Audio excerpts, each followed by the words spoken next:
If I were to choose my favorite classic 90s video game that contains street fighting, the ancient art of fighting in the streets, I would actually have no choice whatsoever but to bestow that honor on Streets of Rage for the Sega Genesis. But if I were to select a street fighting runner-up, I would grant that lesser but still meaningful honor to Streets of Rage 3.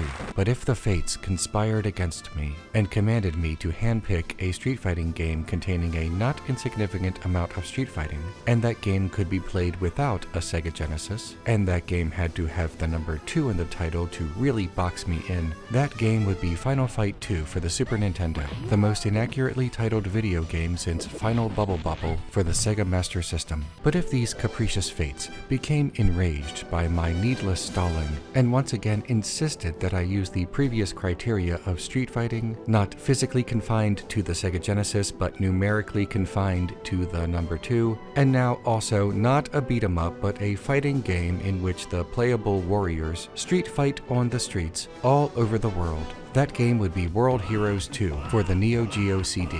But what if, suddenly and unexpectedly, I abandoned this bit and said Street Fighter 2 instead? I played Street Fighter 2 again recently and I want to talk about it. Let's go! Street Fighter! Street Fighter! Street Fighter! Street Fighter! Yo! In the 1980s, legendary Japanese video game developer Capcom violently exploded onto the scene, boldly planted its flag in the market, and ruled the arcades and home consoles with a myriad of beat-em-ups, shoot-em-ups, power-ups, and Capcom bowling. Fun factoid: despite popular misconception among the child denizens of the 1980s arcades, when Capcom was born in 1983, it was not named in anticipation of arcade crunch-tastic kill-em-all Captain Commando, but was instead named after Carpathian Commodore, a Castlevania ripoff that does not exist. Capcom leaned hard into the excessive maximalism of video games. Its commandos, bionic, its men, mega, and its tails, beducked. In 1987, Capcom released Street Fighter, an arcade martial arts fighting game. The original Street Fighter barely resembles any game in its series that came after, but it does contain the most iconic Street Fighter character, Birdie. When Street Fighter was ported to the TurboGrafx CD, it was renamed Fighting Street, which sounds like a joke but is not. As far as 1980s one-on-one martial arts games are concerned, I prefer Karateka because I like saying karateka. Better name, better game. In 1991, the arcade cabinet Street Fighter II: The World Warrior loomed large in the bowling alleys of our hearts. And in 1992, the arcade cabinet Street Fighter II Champion Edition grew gigantic in the malls of our minds. And later that same year, the arcade cabinet Street Fighter II Turbo raced radically in the Pizza Huts of our guts. And then some more came out, including Super Street Fighter II Turbo, which introduced Akuma, the name of the villain from Karateka. When Street Fighter II came to home consoles, I played Street Fighter II Turbo for the SNES. That is also the version I went back to when I fired up the game in this, our current year. Because of the gap between playing this game in the 90s and playing this game now, I turned the difficulty level down 2 notches, but not to the lowest difficulty level for fear that this would make my experience not so fun.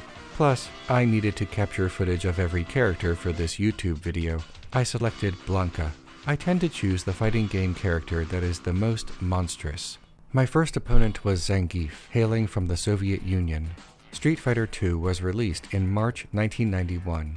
About 9 months later, the Soviet Union was formally dissolved, granting Zangief the honor of being one of the final Soviet heroes. So loyal was Zangief that even when post-1991 versions of Street Fighter II were released, he insisted on being presented as a man from his cherished Marxist-Leninist utopia. I had a little trouble taking down the representative of the Soviet Union, probably because I am not powerful Western business interests, so I used my rolling attack instead. That worked at least as well as external economic sabotage and the CIA. My next stop was India to fight Dalsim. I wanted to know more about how the canon of Street Fighter explained his powers. Mortal Kombat lore, that I know. Street Fighter lore, not as much. Apparently, and I'm sorry if this is old news to everyone who has played these games more than casually, but the plot of Street Fighter II is that M. Bison set up a tournament in hopes of brainwashing the world's greatest fighters to aid him in world conquest. Really? Because Dalsim's ability to teleport short distances doesn't really seem like it can outmatch the nuclear arsenals of the world's major powers. You can't just point Dalsim at the United Nations like the barrel of a gun. I defeated Dalsim, so I don't know, guys. This plan is not sealed tight for freshness. I beat Ryu in short order, smoked him like so much salmon. My favorite warm color in the range of light orange to pink. Blanca mocked Ryu for losing, and it's getting hard to see my character as some misunderstood man and not a monster. That's just really rude. You won't shake his hand after a fight? What are you, Christopher Daniels? Respect the ROH Code of Honor. Blanca is the best character for destroying the car because he can simply activate his electricity and watch it all explode. As I ripped through E Honda, I started to lament that I lowered the difficulty this much. I am ever so slightly better at this than I expected, and should have tried on the default medium setting first. I even beat a Blanca double with a perfect second round. In Street Fighter II, the World Warrior, we see the character's original colors, and when that character fights their double, this imposter is in the false color. Therefore, in Street Fighter II Turbo, if our character is wearing the false color by default, and the double is wearing the original color, this game is the same tournament from the perspective of the imposter from the World Warrior, battling their double to replace the original. That's what I think anyway. Tell me in the comments why I'm wrong. I fought Guile in front of his military buddies. If the Guile theme from this stage is the superior song to replace a lesser song for any other activity, then the inverse may be true. Any song besides the Guile theme is a better fit for the Guile stage. So I threw on Tiger by Neil Cicierega. I had some trouble with Chun-Li and some of the bosses, but I eventually bested M. Bison and awaited my ending cutscene. Tragically, because I lowered the difficulty level, the game would give me no such reward. I approve of this in principle because it still allows everyone to play at their own skill level, but encourages greater experimenting with the difficulty as well. I disapprove of this in practice because I really wanted to capture that game footage.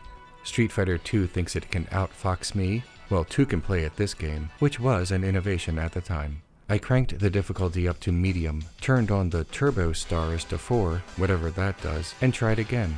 Zangief, got him. Dalsim, got him. Ryu, not so much. Not only did Ryu defeat me time and time again, but he was so nice about it. Blanca has no respect for his opponent, and here Ryu is complimenting me and encouraging me in my training. He beat me and he's a better person than me? Oh man, enough of that. I'm turning off this Bison simulation machine. Not fully experiencing Street Fighter II in all its glory, I decided that I would relax and watch the infamous live-action 1994 film adaptation, Street Fighter II: The Animated Movie. Sorry, infamous was autocorrected from famous, and live action was autocorrected from Life Aquatic, and then I said it. But I watched the animated movie for the first time, and holy shit, there is some fuck-ass swearing in this movie. Bison's ass is mine. Huh? Colonel Guile, you can't just call shotgun on someone's ass. You have to go through the proper ass reservation procedures. Wow, the Street Fighter Wiki was not kidding about the plot of Street Fighter II: The World Warrior, because that is pretty much what's happening in this movie. M. Bison is searching for the best fighters in the world so he can use them for world conquest. I feel like tanks and jets would work out better, but that's not enough for Montel Vontavious Bison. Without his Street Fighter brainwashing plan, he wouldn't have an excuse to scope out all these hot bods. Everyone is jacked in this movie, even more than in the game. Chun-Li never skips leg day, and DJ never skips anything day. The animated movie does not address my doppelganger theory, but only because these meat machines must have absorbed their doubles in the womb and grew twice their size. Even Dalsim, the character associated with a sunken chest, is the biggest man in the universe. Here he is doing a little Michael Jackson head shake. Street Fighter II: The Animated Movie is really graphic. The English dub features, no lie, Bryan Cranston from Breaking Bad as Fei Long. Keep your eye on the new guy, he looks good. Cranston has actually done a fair amount of anime voice acting, lending his talents to Cowboy Bebop, Armitage 3, Polymatrix, and Royal Space Force, The Wings of... The English dub also contains priceless moments like this. Sensei, I don't understand what you mean. Please explain it to me. Look, I know what you're all waiting for, you perverts. The leering Street Fighter sexual content. The karateka erotica. Well, I'm not gonna get into a big thing about Chun-Li being naked in this movie, or which version I specifically sought out to maximize this nudity. I have my dignity, and nobody needs to look into this. Look, a distraction. I'm gonna be real with you. I saw this in the theater in 1994, but this was a delight to revisit after so much time had passed. Guile and Chun-Li have the same relationship in the animated movie and the live-action movie. Guile wants to get Bison, he thinks Chun-Li is in the way, but she's not in the way because she's actually more qualified than he anticipated. The movies diverge in every other way besides that. In the live-action film, in order to make it more grounded, nobody has their special abilities. M. Bison isn't using psycho power, he's using the same technology that makes public transportation possible in Japan. Guile can rotate his body, but he isn't breaking the sound barrier doing it. Blanca is a product of a science experiment. Fireballs of the Yoga Flame variety or Hadouken variety do not exist. Nobody's Hadouing anything in this movie. In the game and the animated movie, it's like, nah, magic exists. It's magic. If your stats are high enough, you are magic. Those are the rules. There's a lot of talk about whether this movie works better as a rah-rah American action film or a satire of rah-rah American action films. The movie showers the heroics of the Allied nations with cartoonish levels of glorious "we're the good guys" sentiment, but isn't that aspect of the film something that can more reliably be blamed on what this is on face value rather than beneath the surface? Because this really is a movie adaptation of a popular coin-operated arcade cabinet from 1991 made in 1994. Writer-director Stephen E. D'Souza knew the assignment. He was there to make a PG-13 rated live-action non-interactive video game for children to drag their parents to see, kicking and screaming. This mandate came from Capcom. They went all in on this, funding the production themselves. When the MPAA said the film was violent enough to be rated R, Capcom demanded cuts. Isn't it more likely that D'Souza inserted comedy a little higher in the goofball range than usual? Because his previous action movie scripts were kinda funny, like 48 Hours, Die Hard, Die Hard 2, Hudson Hawk, not to mention straight-up comedies like The Return of Captain Invincible, Jumpin' Jack Flash, and The Flintstones. Not satirical, really makes you think comedy, just the regular ha-ha kind. He made a rah-rah American action film that was tongue-in-cheek only in the sense that it was a comedy for children, not a condemnation of the American military. D'Souza's original screenplays include Commando. Quick! Change the channel! The prop department, set designers and such, created a bunch of historical paintings with Bison in it to comically portray his megalomania. Feels a lot more like mocking the cartoonish Bison as an appropriator of military iconography. Bison as a comical dictator pastiche absolutely fits the overall tone of this film, and the ever so slight whiffs of something more is a product of the collaborative nature of film with a number of dissenting and conflicting voices more than a cohesive top-down mission directive for satire. This reading admittedly takes the film at surface level, but it also accepts the film as it presents itself. When someone tells you who they are, you can, in fact, believe them. Intention is certainly not everything in art. I know that. But intention does help with consistency of message. Thus, removed from all intention and purely based on what is neutrally on screen, is there enough consistency all on its own for this lens in which to view Street Fighter to be substantive? Your mileage may vary, but it sounds about as meaningful as my goofy idea about Street Fighter 2 Imposters. It's a groovy lens in which to view the art, but it requires too much willful mind-bending and purposeful ignorance to take seriously. Good thing it was a fucking joke, right? It's just a way to stretch out the game, making you fight your own chosen character. It's fun, and it lets both players choose the same character if they want. It's pragmatic, not narrative. Street Fighter is not consistent in this alleged satirical content. The common denominator of comedy is far more consistent than the sparse, blink or you miss it subversiveness, or squint and you might just see it incendiary politics. Most of the purported deeper meaning of this particular film feels both accidental in intention and incidental to the overall narrative and lukewarm, microwaved themes of the film. Maybe before this place blows up, we can find something worthwhile. No thanks. I already found something worthwhile. Are you totally demented, man? Our boss is the enemy of freedom and peace. These people have come from all over the world to stop him. Nevertheless, if you're asking whether Street Fighter works better as an American action film or a satire of American action films, I might be willing to say it works better as satire, accidental or otherwise, but only because if that aspect is removed from our brains, what we are left experiencing is a series of tepid, less than dynamic action sequences and poor characterization. Outside of Raul Julia's unbelievable performance as M. Bison, Zangief has a couple great lines, but the late Raul Julia, crushing harder than anyone who has ever crushed a role, is what makes Street Fighter worth watching. Comfortably high, with a group of cherished friends. But for me, it was Tuesday. It sure was Tuesday, buddy. It sure was Tuesday. So, there's a video game that serves as a movie tie-in for a movie based on a video game? I love this. The snake has fully eaten its tail, and Capcom has thoroughly sucked its own dick. Let's play it. Let's see, Blanca. No Blanca? There's a Street Fighter 2 game based on the Street Fighter 2 movie, and Blanca is mysteriously absent? I guess they had to make room for Blade, one of the guards from the film who definitely did not have a name. And Akuma? He wasn't even in the movie. I'm sorry, I hate to say it, but this Street Fighter game is not very faithful to the Street Fighter movie. I'm gonna play as M. Bison. That's what Raul would have wanted. Despite knowing nothing about this game going in, I accessed my muscle memory of other fighting games and tried to remember how to do the Psycho Driver, and lo and behold, I made it through the first opponent. Take that, Kylie Minogue, one of the world's most popular singers by many metrics. I will continue to know almost nothing about you, detached from your popular demographics, as a clueless straight man living in the United States. Much like in the film, M. Bison had some trouble with Guile, Bison's ass is mine. and I faced the dreaded arcade cabinet continue screen.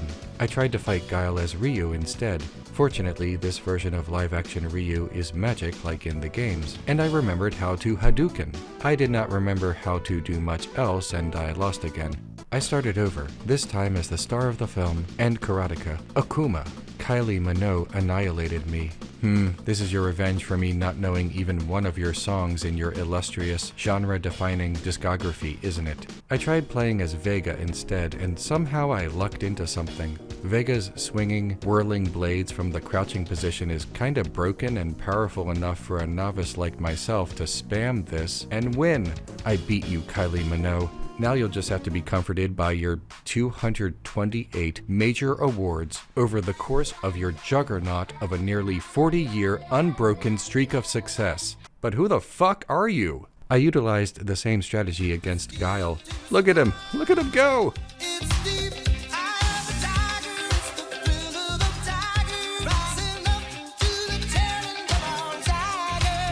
My brilliant strategy of spamming the same low-effort move came to a crashing halt as I faced Sawada, played by Kenya Kawada, the actor who Capcom originally wanted to play Ryu.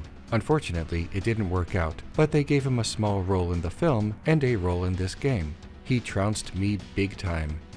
I wish he had been played by Toshiaki Kawada. Oh, violation. That's 3 jokes about professional wrestling in this unrelated video. I'm gonna lose my audience. Rather than search my couch cushions for more quarters to drop into my desktop computer, I called it quits. Game over!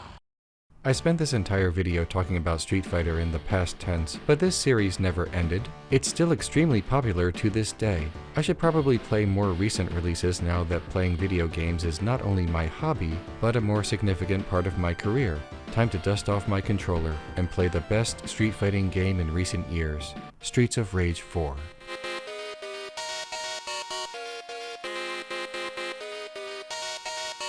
Hi everyone. If you want to support what I do, please like, share, and subscribe, and leave a comment under this video. I also have a Patreon at patreon.com/renegadecut. I'll see you soon.